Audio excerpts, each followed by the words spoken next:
Kumusta mga kabayan? Dumaan pala kami dito sa may Kabayan Supermarket sa Old Souk. Bumili lang kami ng konting groceries namin.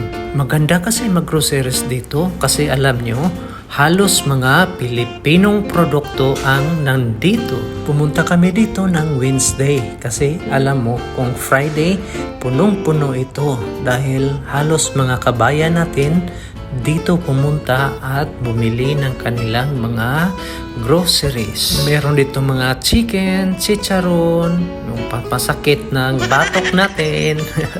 May saging na saba, pero medyo mahal lang. Meron pang pakinis ng mukha. Kung medyo chubby ka, meron din silang pampapayat dito. Kopi ko ang paborito ng mga Pilipino at isa sa mga pambansang ulam ng OFW, sardinas. Mga pabango para sa kasama mo medyo may amoy.